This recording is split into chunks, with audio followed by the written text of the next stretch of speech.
News world में आपका स्वागत है और मैं हूं मोहम्मद कमर खान। इस वक्त आप देख रहे हैं खास कार्यक्रम सियासी रंग। इस कार्यक्रम के जरिए हम आपको राष्ट्रीय और स्थानीय स्तर की सियासी हलचलों और गतिविधियों से रूबरू कराते हैं। साथ ही आपको यह भी बताते हैं कब कहां क्या किस तरह की सियासी उठापटक हुई।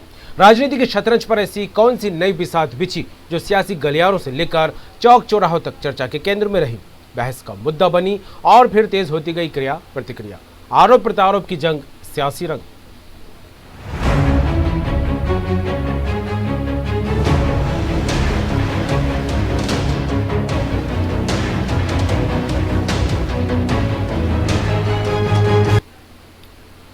मध्य प्रदेश के पूर्व मुख्यमंत्री कमलनाथ के ज्योतिरादित्य सिंधिया को लेकर किए गए ट्वीट पर गृह मंत्री डॉक्टर नरोत्तम मिश्रा ने कहा, कमलनाथ ने सिंधिया को धोखा दिया है। धोखा देकर पहले वो खुद मुख्यमंत्री बन गए, इसलिए उन्हें लग रहा है कि बीजेपी में भी ऐसा ही हुआ है। जनता को सुंदर मोड़ा दिखाकर बुजुर्ग से शादी कर दी गई है। वास्तव में कांग्रेस अब बिखर गई है, इसलिए अपना दोष दूसरों पर डाल रही है। आपको बता दें, पूर्व मुख्यमंत्री कमलनाथ ने सिंधिया पर तंज कसते हुए कहा था, जो भाजपा नेतागण कह रहे हैं कि प्रदेश में कांग्रेस सरकार ज्योतिरादित्य सिंधिया के कारण बनी है, वो उनके खुद के चुनाव का परिणाम ही एक बार फिर से देख लें। हमारी सरकार तो उनके कारण नहीं बनी, लेकिन भाजपा की प्रदेश में सरकार उन्हीं के कारण बनी है। अब उनने पहले धोखा सिंधिया जी को दे के खुद मुख्यमंत्री बन गए थे, इसलिए ऐसा लग रहा है उन्हें। सुंदर मोड़ा दिखा के बुजुर्ग से शादी कर दी गई थी पिछली बार।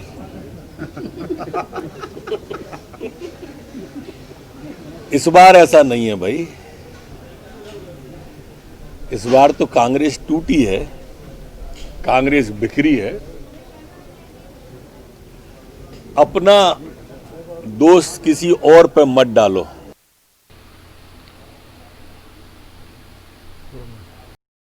और खबर पर बात करेंगे, सीधे चलेंगे न्यूज रूम। हमारे साथ जुड़ गए हैं Arvind Sharma, associate news editor. Arvind ji, Madhya Pradesh की सियासती पारा अगर देखा जाए तो हर रोज बढ़ता दिखाई दे रहा है, और ऐसे में जिस तरह से बयानबाजी और सियासी जुबानी जंग चल रही है लगातार बरकरार है, चाहे ट्वीट के जरिए बयानबाजी की जा रही हो या फिर मीडिया के सामने या फिर प्रेस कॉन्फ्रेंस करके। और ऐसे ही कमलनाथ के ट्वीट को लेकर जिस तरह से पलटवार किया है गृहमंत्री डॉक्टर नरोत्तम मिश्रा ने, क्या कुछ सियासी मायने निकाले जाए इसके?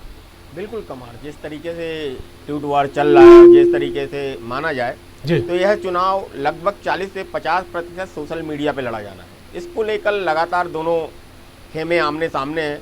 और जिस तरीके से कमलनाथ के ट्वीट पे पलटवार नरोत्तम मिश्रा का आया है, उसमें देखने वाली बात होगी कि नरोत्तम ने जिस तरीके से हास परिहास के व्यंग के रूप में कांग्रेस को घेरा है, तो यह व्यंग कहाँ तक जाता है। जिस तरीके से कांग्रेस को घेरा गया कि बुजुर्ग से शादी कर दी गई और मोड़ा दिखाया था, मतलब यंग को दिखाया था और बुजुर्ग से शादी कर दी। यहाँ यंग से बात हो रही है ज्योतिरादित्य सिंधिया की और बुजुर्ग से बात हो रही है कमलनाथ की। तो जिस तरीके से कांग्रेस पे लगातार जिस तरीके से वार करते हैं नरोत्तम मिश्रा, तो उसको तो देखकर आप बिल्कुल अनुमान लगाया जा सकता है कि आने वाले समय में अब वक्त कम बचा है और जिस तरीके से चुनाव सर पर है, तो ये वार प्रतिवार और इस तरीके से ट्विटर पे से लेकर जमीनी हकीकत तक यही होने वाला है कि एक दूसरे पर पलटवार चलता रहेगा। कमाल, बिल्कुल पलटवार लगातार जारी है, वार भी हो रहा है तो पलटवार की सियासत भी लगातार देखने को मिल रही है। लेकिन जिस तरह से देखा जाए विधानसभा चुनाव के पिछले नतीजों को देखा जाए, जब सत्ता परिवर्तन हुआ 15 साल हालांकि बीजेपी का राज था, लेकिन जिस तरह से वक्त है बदलाव का नारा दिया कांग्रेस ने और वक्त बदला, सियासत बदली और तख्ता पलट भी हुआ, लेकिन 15 दिन से ज़्यादा कमलनाथ सरकार नहीं चल पाई। लेकिन ऐसे में जब सुंदर मोड़ा दिखाकर बुजुर्ग से शादी करने के बाद गृहमंत्री कहते नजर आ रहे हैं, तो क्या लगता है चेहरे का कांग्रेस में कितना महत्व है और बीजेपी अक्सर चेहरा आगे करके चुनाव लड़ती रही है? बिल्कुल, चेहरा तो दोनों पार्टी के लिए महत्वपूर्ण है। जिस तरीके से चेहरा आगे किया गया है, तो अभी यदि देखा जाए तो चेहरा शिवराज और ज्योतिरादित्य सिंधिया का आगे है, और उसी तरीके से कांग्रेस भी चेहरा आगे कर रही है। जिस तरीके से पूर्व मुख्यमंत्री कमलनाथ, और हम बात करें वहाँ पर यदि यंग की बात करें तो जीतू पटवारी सामने आ रहे हैं। तो अब देखना ये वाली बात होगी कि जिस तरीके से यह चुनाव आने वाला है और जिस तरीके से सेनाएं सजी और जिस तरीके से घात प्रतिघात की बातें हो रही हैं, तो ये तो समय बताएगा किस तरीके से होता है। मगर कहीं ना कहीं जिस चुनाव को लेकर हम बात कर रहे हैं, तो पलड़ा कहीं ना कहीं थोड़ी बहुत भारी दिख रहा है सत्ता पक्ष का। और अब आगे आने वाले समय में कमार बिल्कुल जो जैसा आपने कहा कि मोड़ा दिखा के और बुजुर्ग से शादी कर दी गई, तो बुजुर्ग और मूड़ा दोनों ही आवश्यक हैं इस प्रदेश के लिए, इस देश के लिए। तो अब देखना होगा मूड़ा के सेहरा बंधा रहेगा या बुजुर्ग के सेहरा बंधेगा। वैसे भाजपा में भी बुजुर्ग ही मुख्यमंत्री के पद पे हैं और आने वाले समय में मुख्यमंत्री के जिस तरीके से संघर्ष चल रहा है कि मुख्यमंत्री कौन बनेगा, किस तरीके से सरकार चलेगी, क्या भाजपा ही सरकार को आगे बढ़ाएगी या उपचुनाव के बाद कुछ तब्दीली होगी, तो ये तो आने वाला समय बताएगा। मगर जिस तरीके से बात उठी है और जिस तरीके से अपनी हास्य परिहास व्यंग की भाषा में नरोत्तम मिश्रा बात करते हैं, वो बात दूर तक जाती है। बिल्कुल, बात दूर तक जाती है। और युवाओं को लेकर बात की जाए तो आज की सियासत और आज की देश की जो स्थिति है उसको लेकर युवाओं का महत्व काफ़ी बढ़ता दिखाई दे रहा है। युवाओं की ज़रूरत ज़्यादा महसूस की जाने लगी है। लेकिन कहीं ना कहीं एक बात से भी इनकार नहीं किया जा सकता कि बुजुर्गों का जो अनुभव है वो आगे बढ़ने के लिए काम आता है। तो क्या लगता है, एक तरफ कमलनाथ का वो मैनेजमेंट है जिसको लेकर ये अक्सर कहा जाता रहा कि विधानसभा में कांग्रेस ने उनके मैनेजमेंट के जरिए ही सत्ता हासिल की थी, क्योंकि उनको प्रदेश अध्यक्ष उस वक्त बनाया गया था, एक अलग तस्वीर सामने आई थी। और क्या लगता है कि जिस तरह से बीजेपी में नरोत्तम मिश्रा, शिवराज सिंह चौहान और अब महाराज भी बीजेपी से जुड़ गए, ऐसे तीन दिग्गज चेहरे सामने आ रहे हैं, तो किसकी शिकस्त और किसकी मात हो सकती है और क्या कुछ समीकरण बन सकते हैं? देखिए, महत्वपूर्ण तो 16 सीट जाती है जो ग्वालियर से आती है और ग्वालियर से ही नरोत्तम मिश्रा भी आते हैं दतिया से। तो स्वाभाविक है कि वहाँ पर पूरी ताकत लगी हुई है और उसी ताकत को आगे बढ़ाने के लिए, उसी बात को आगे बढ़ाने के लिए ये सब बातें हो रही हैं। और लगातार जिस तरीके से इस चुनाव में जाना है और जिस तरीके से अब बात हो रही है, तो बिल्कुल सही बात कही जाएगी कमार की कांग्रेस ने जिस तरीके से 15 महीने शासन किया, वह शासन यदि महत्वपूर्ण होता और शासन यदि ढंग से होता और पार्टी के अंदर यदि बगावत नहीं होती तो सरकार 5 साल के लिए चुनी गई। अगर पार्टी के अंदर बगावत हुई और कहीं युवा चेहरा सामने होता तो यह बगावत नहीं हो सकती, तो लोगों का मानना है। मगर बगावत हुई और सरकार गिर गई। अब नई सरकार बनी हुई है जो इस समय सत्ता में है और सत्ता में रहते हुए चुनाव होना है, 27 जगह पे चुनाव होना है। तो जिस तरीके से वाद विवाद और जिस तरीके से आरोप प्रत्यारोप लगेंगे, जिस तरीके से बातें हो रही हैं, तो ये तो चुनाव ही आप बातें माने या चुनावी भाषा का ही इस्तेमाल हो रहा है। सरकार बनी रहेगी या सरकार उपचुनाव के बाद बदलेगी, ये तो आने वाला समय बताएगा। बिल्कुल, सियासी जिस तरह से सीटों का आंकड़ा देखा जाए तो कांग्रेस के लिए ज़्यादा चुनौती बढ़ती दिखाई दे रही है, क्योंकि उसके बाद विधायकों की संख्या कम है और बीजेपी बहुमत से थोड़ा ही दूर है। ऐसे में अब देखने वाली बात होगी जीत किसके खाते में जाती है और हार किसके खाते में जाती है। फिलहाल जुड़ने के लिए, तमाम बात के लिए आपका शुक्रिया अरविंद जी। तो जिस तरह देखा जाए माफ़ कीजिएगा, ग्वालियर में सदस्यता अभियान चलाया गया, उसको लेकर बीजेपी खुद को मजबूत होने का दावा करती दिखाई दे रही। तो लेकिन कहीं ना कहीं जिस तरह से रणनीति को लेकर कांग्रेस आगे बढ़ रही है, वो भी 27 विधानसभा सीटों पर जीत का दावा करती दिखाई दे रही है। फिलहाल जीत का परचम कौन लहराएगा, ये देखने वाली बात होगी। लेकिन अगली खबर, ग्वालियर में बीजेपी की सदस्यता अभियान के विरोध में कांग्रेस ने कानूनी दांव खेला है। कांग्रेस ने बीजेपी पर गृह मंत्रालय द्वारा जारी कोरोना गाइडलाइन के उल्लंघन का आरोप लगाया है। कोरोना गाइडलाइन तोड़ने के मामले में ग्वालियर कलेक्टर और एसपी के विरुद्ध कांग्रेस एफआईआर दर्ज करने की बात कह रही है। कांग्रेस ने शहर के 4 थानों में एफआईआर दर्ज कराने के लिए आवेदन दिया है। इसमें भारतीय निर्वाचन आयोग की गाइडलाइन का उल्लंघन करने का भी आरोप लगाया है और कलेक्टर एसपी को तत्काल प्रभाव से हटाने की मांग की गई है। ग्वालियर के जिला प्रशासन ने भारतीय जनता पार्टी के मेंबर बनकर जो 3 दिन तक सदस्यता अभियान के सहभागी बने हैं, उनके विरुद्ध एफआईआर की जाए। क्योंकि गृह मंत्रालय के निर्देश के अनुरूप ही जिला कलेक्टर ग्वालियर ने एक आदेश निकाला था और आदेश के बिंदु क्रमांक 6 में स्पष्टता लिखा हुआ है कि सामाजिक, राजनैतिक, खेलकूद, मनोरंजन, एकेडमिक, सांस्कृतिक, धार्मिक कार्यक्रम व अन्य बड़े सम्मेलन पूर्णतः प्रतिबंधित रहेंगे। खबर पर बात करेंगे, गजेंद्र गिल हमारे साथ जुड़ गए हैं, ग्वालियर संवाददाता। गजेंद्र, अभी तक देखा जाए तो 3 दिवसीय सदस्यता अभियान बीजेपी का चल रहा था, उसको लेकर हर रोज एक अलग तस्वीर जो है ग्वालियर में देखने को मिल रही थी। लेकिन इस सदस्यता अभियान के बाद जिस तरह से विरोध का सुर पकड़ती कांग्रेस दिखाई दे रही है, अब एफआईआर करने की बात भी कही जा रही है कलेक्टर और एसपी के खिलाफ। क्या कुछ तस्वीरें नजर आए, क्या कुछ मायने निकाले जाए इस तरह के जो कानूनी दाव खेलने की कांग्रेस कोशिश कर रही है? देखिए 3 दिन का जो सदस्यता अभियान आयोजित किया था भाजपा ने, उसमें जिस तरीके का अब जो माहौल बन रहा है उसको देखकर लगता है कि भाजपा ने बैठे बैठाए ही कांग्रेस को एक बहुत बड़ा मुद्दा दे दिया है। जी। क्योंकि जिस तरीके से आज के मिश्रा ने बहुत सारे अपने वकीलों के साथ जाकर एएसपी को जो एक आवेदन दिया था और 4 थानों में मामला दर्ज करने की बात की थी, उसमें सीधा सीधा दिखाई देता है कि कहीं ना कहीं जो गृह मंत्रालय की गाइडलाइन है उसका उल्लंघन किया गया है। इसमें जो है प्रशासन भी जो है वो मुश्किलों में पड़ सकता है। जी बिल्कुल, प्रशासन मुश्किल में पड़ सकता है, लेकिन कहीं ना कहीं जिस तरह एफआईआर को लेकर बात की जाए, क्योंकि कोरोना काल चल रहा है और गृह मंत्रालय की तरफ से जो गाइडलाइन जारी की गई है उसका उल्लंघन करने की बात कांग्रेस कहती नजर आ रही है। तो ऐसे में अगर देखा जाए तो बीजेपी की तरफ से कोई प्रतिक्रिया सामने आई है क्या? देखिए अभी तक बीजेपी की कोई प्रतिक्रिया सामने नहीं आई है, जबकि बीजेपी के नेताओं को ये जानकारी मिल चुकी थी कि ये मुद्दा बन सकता है, लेकिन उसके बाद भी आज शाम तक लगभग 7-8 बजे तक उन्होंने अपने सभी कार्यक्रम को पूरी तरह से आयोजित किया है।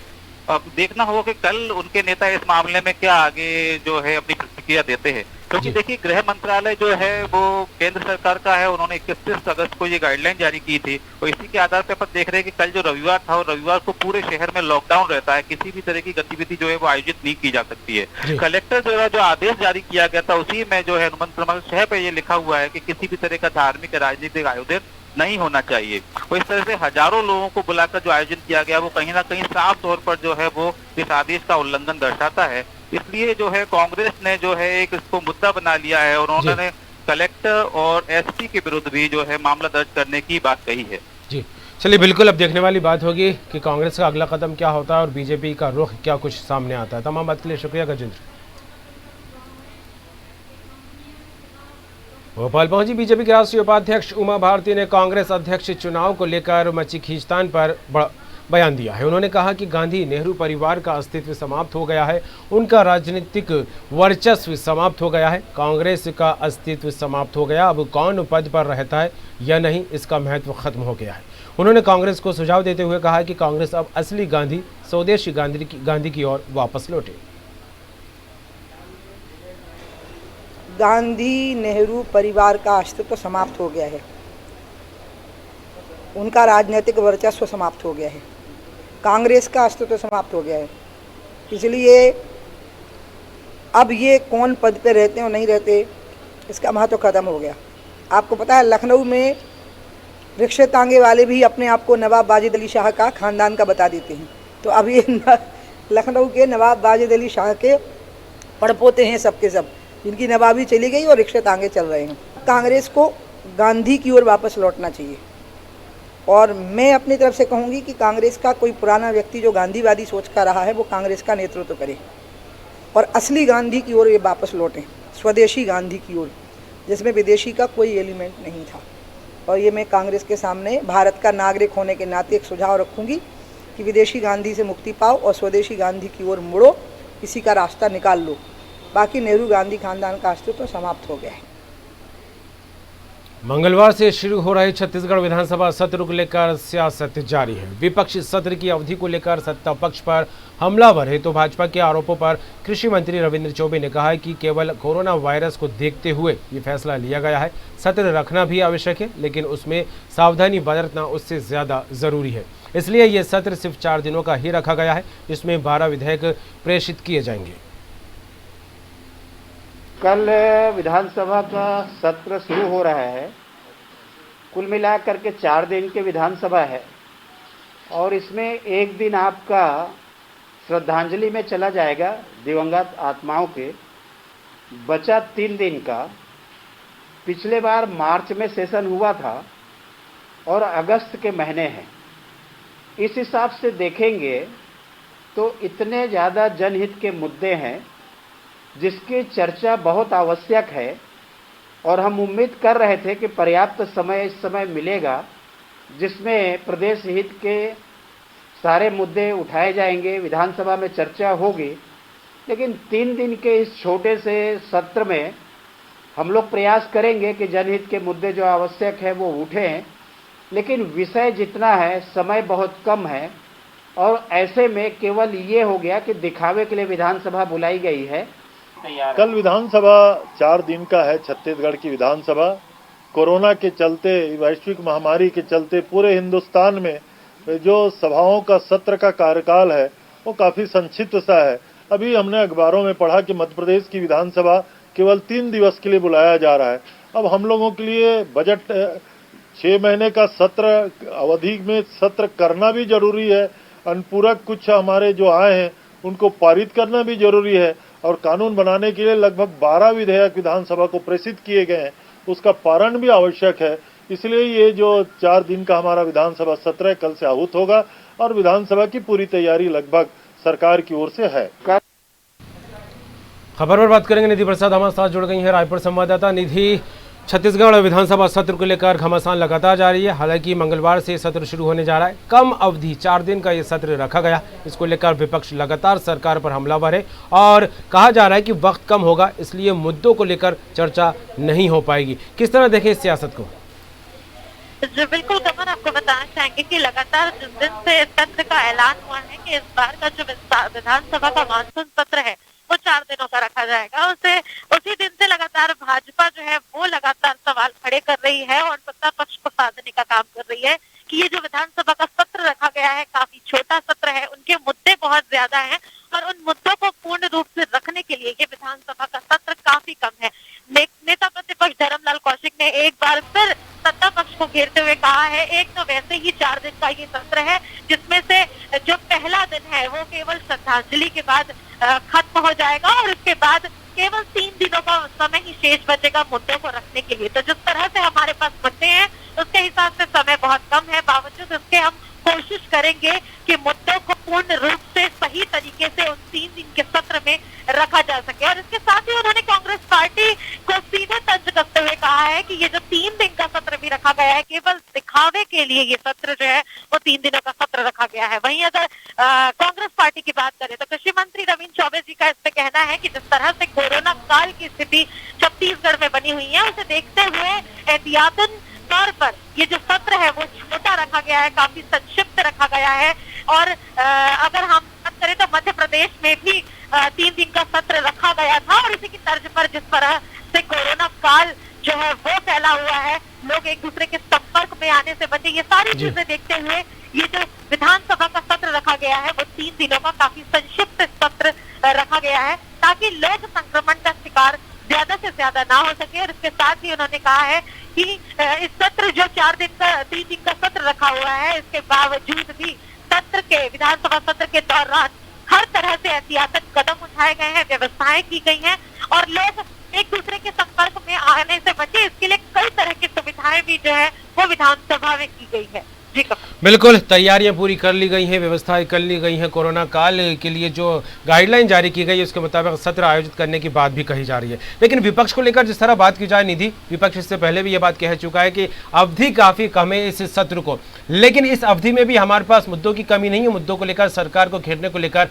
पूरी तैयारी कर ली गई है। फिर आखिर ऐसे में सवाल यही निकलता है निधि कि आखिर सारी तैयारी कर ली गई है, मुद्दों को लेकर सारा रणनीति बना ली गई है, किस तरह सत्ता पक्ष को घेरना है, तो फिर किस बात की चिंता है? कम सत्र को लेकर बार बार आरोप सरकार पर लगाए जा रहे हैं। जी बिल्कुल, अगर सत्र की बात कही जाए तो एक बड़ी बात ये भी है कि जब भारतीय जनता पार्टी का शासनकाल हुआ करता था तो कांग्रेस का यही कहना है बार बार सत्र के समय को लेकर के कि जब भारतीय जनता पार्टी का शासनकाल था उस समय कोरोना की स्थिति नहीं थी, स्थिति काफी बेहतर थी, बाकी दिन की तरह नॉर्मल स्थिति होती थी। बावजूद इसके भाजपा ने भी 4 से 5 दिन का सत्र रखा था और अब वही भाजपा 7 से 8 दिन के या 8 से 10 दिन के सत्र की बात कर रही है, जिस भाजपा की ही शासनकाल में ये सत्र 4 से 5 दिनों का हुआ करता था। तो आखिरकार क्यों इस सत्र को लेकर इतने सवाल किए जा रहे हैं? एक तरफ से कांग्रेस पार्टी का ये भी कहना है कि लगातार जिस तरह से हमारे द्वारा अच्छे और सही कार्य हर क्षेत्र में छत्तीसगढ़ के लिए किए जा रहे हैं, उसे देखते हुए भारतीय जनता पार्टी के पास कोई मुद्दे अब शेष नहीं रहे, इसलिए सत्र एक मौका और एक मुद्दा मिला है उन्हें बार बार सत्ता पक्ष पर आरोप लगाने का। इसलिए विधानसभा के मानसून सत्र के समय को लेकर लगातार भाजपा आरोप लगाने का कार्य कर रही है। चलिए, बिल्कुल देखने वाली बात होगी जिस तरह से सत्र से पहले माहौल बन रहा है और इसको लेकर उम्मीद जताई जाने लगी कि सत्र काफी हंगामेदार होगा। जुड़ने के लिए, तमाम बात के लिए आपका शुक्रिया। छत्तीसगढ़ में कोरोना की रफ्तार लगातार बढ़ती दिखाई दे रही है। वहीं अगर मरीजों की बात की जाए तो आए दिन 700 से भी ज़्यादा मरीज सामने आ रहे हैं। राज्य सरकार की लाखों कोशिशों के बाद भी कोरोना पर लगाम लगाना एक बड़ी चुनौती बनती जा रहा है। वहीं अब कोरोना की रफ्तार को लेकर विपक्षी सत्ता पक्ष पर निशाना साधने का कोई भी मौका नहीं छोड़ रहा है। कोरोना को लेकर नेता प्रतिपक्ष धर्मलाल कौशिक ने कहा है कि इस सरकार ने कोरोना के मामले में राज्य को भगवान भरोसे छोड़ दिया है। साथ ही उन्होंने कोरोना की गंभीरता को लेकर सरकार के सामने सवाल खड़े किए हैं और कहा ये सरकार आखिरकार कब गंभीर होगी। वहीं कृषि मंत्री रविंद्र चौबे ने नेता प्रतिपक्ष के सवाल का जवाब दिया। उन्होंने कहा गंभीरता के बारे में सवाल उन्हें सबसे पहले प्रधानमंत्री नरेंद्र मोदी से पूछना चाहिए। इस देश में अगर मोदी जी ने नमस्ते ट्रंप का कार्यक्रम टाल दिया होता तो कोरोना आता ही नहीं। आज कोरोना जैसे मामला जो छत्तीसगढ़ में बेतहाशा वृद्धि हो रही है और मुझे तो ऐसा लगता है कि सरकार ने अब छत्तीसगढ़ के लोगों को भगवान भरोसे छोड़ दिया गया।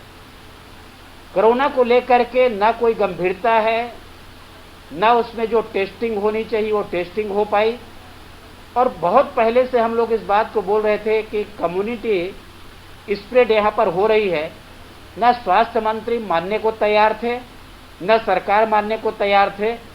और अब जो स्थिति आई है कि वास्तविक में छत्तीसगढ़ की जनता को कोरोना के मामले में भगवान भरोसे छोड़ दिए हैं। अब उनको सबसे पहले तो ये प्रश्न अपने देश के प्रधानमंत्री जी से पूछना चाहिए, इस देश में अगर मोदी जी ने नमस्ते ट्रंप का कार्यक्रम टाल दिया होता तो कोरोना आता ही नहीं। और उसके बावजूद भी छत्तीसगढ़ की स्थिति हिंदुस्तान के अन्य राज्यों से बेहतर है और हम लोग सत्र को भी कोरोना के मद्देनजर किस तरीके से बचाव के उपाय होंगे उन सब चीज को देख करके हम लोग इस सत्र को पूरा करना चाहते हैं। और खबर पर बात करेंगे, निधि प्रसाद जुड़ गई हैं रायपुर संवाददाता। निधि, पूरा विश्व कोरोना से जूझ रहा है और हमारा देश भारत भी इससे अछूता नहीं। इसकी लड़ाई लगातार जारी है और जिस तरह छत्तीसगढ़ शुरुआती दौर में सबसे सुरक्षित राज्य माना जा रहा था, लेकिन धीरे धीरे छत्तीसगढ़ में भी कोरोना पॉजिटिव मरीजों का जो आंकड़ा है बढ़ता दिखाई दिया और इसी को मुद्दा बनाता हुआ विपक्ष लगातार सरकार पर निशाना साधता दिखाई दे रहा है। क्या कहें? बिल्कुल कमर, अगर बात करें छत्तीसगढ़ की तो छत्तीसगढ़ एक समय पे एक ऐसा राज्य था जहां पर लगातार कोरोना के मामलों में रफ्तार नहीं थी, आखिर लगाम ही केवल दिखाई दे रही थी। और इस तरह से जो मौत का आंकड़ा था वो भी ज्यादा से ज्यादा छत्तीसगढ़ में नहीं दिखाई दे रहा था। लेकिन अगर हम कुछ दिनों की ही बात करें तो लगातार कोरोना ने एक भयावह रूप छत्तीसगढ़ में लिया हुआ है। अगर हम एक दिन की बात करें तो 700 से भी ज्यादा मरीज सामने आ रहे हैं, यानी कि और राजधानी की अगर बात करें तो लगातार पूरे 20 से 25 दिनों से राजधानी जो है वो हॉटस्पॉट बनी हुई है। तो इन सारी तमाम चीजों को लेकर अब सत्ता पक्ष पर विपक्ष लगातार निशाना साधते नजर आ रही है। नेता प्रतिपक्ष धर्मलाल कौशिक का कहना है कि जो राज्य की सरकार है जो कोरोना के मामले में फेल होती नजर आ रही है, किसी भी तरह से गंभीर नहीं है राज्य की सरकार। और इसीलिए ये स्थिति लगातार बनी हुई है कि कोरोना को लेकर जो लगाम लगानी चाहिए वो राज्य सरकार नहीं लगा पा रही है। और इसके साथ ही लगातार राज्य सरकार द्वारा कोरोना को लेकर गंभीर नहीं है, इसलिए राज्यों ने जनता को भगवान भरोसे छोड़ दिया है। तो ये काफी बड़ी बात नेता प्रतिपक्ष धर्मलाल कौशिक ने राज्य सरकार पर कही कि राज्य सरकार ने जनता को भगवान भरोसे छोड़ दिया है। वही कृषि मंत्री रविंद्र चौबे ने भी दिया और उन्होंने कहा कि जिस तरह से पूरे देश में कोरोना की स्थिति है, अगर जो प्रश्न भारतीय जनता पार्टी हमसे पूछ रही है वही प्रश्न पहले उन्हें प्रधानमंत्री नरेंद्र मोदी से करना चाहिए कि अगर देश में नमस्ते ट्रंप का कार्यक्रम टाल दिया होता तो देश में कोरोना का प्रवेश ही नहीं हो पाता। तो इस तरह से लगातार जो है सत्ता पक्ष भी भारतीय जनता पार्टी को जवाब देने से नहीं चूक रही है कि नमस्ते ट्रंप का जो कार्यक्रम था उसके दरमियान कई लोग जो है इस संक्रमण का शिकार हुए और देश में जो कोरोना का प्रवेश हुआ है वो नमस्ते ट्रंप कार्यक्रम के बाद से ही ज्यादा से ज्यादा हुआ है। तो अगर प्रधानमंत्री ने इस कार्यक्रम को टाल दिया होता तो ये स्थिति नहीं बनती। इसके साथ भी उन्होंने ये भी कहा बावजूद इसके देश में स्थिति काफी बदतर बनी हुई है, लेकिन लगातार अगर बात करें तो यहाँ अगर बिल्कुल निधि, अब देखने वाली बात होगी। हालांकि ये कोरोना महामारी किसी राजनीति को देखकर, नेता को देखकर, जनता को देखकर, अमीर को देखकर या गरीब को देखकर नहीं आता है। इस पर ज़रूरत है एकजुटता से, जागरूकता के साथ काम करने को लेकर। और इस पर राजनीति को लेकर जब जब बात सामने आई तो यही कहा जाता है कि इस मुद्दे को लेकर सियासत नहीं होनी चाहिए। फिलहाल देखने वाली बात होगी कि अब कोरोना को लेकर छत्तीसगढ़ में क्या कुछ स्थिति देखने को मिलती है। तमाम बात के लिए शुक्रिया आपका। और इसी के साथ इस खास कार्यक्रम सियासी रंग में फिलहाल इतना ही। दीजिए इजाजत, बाकी खबरों के लिए देखते रहिए न्यूज़ वर्ल्ड।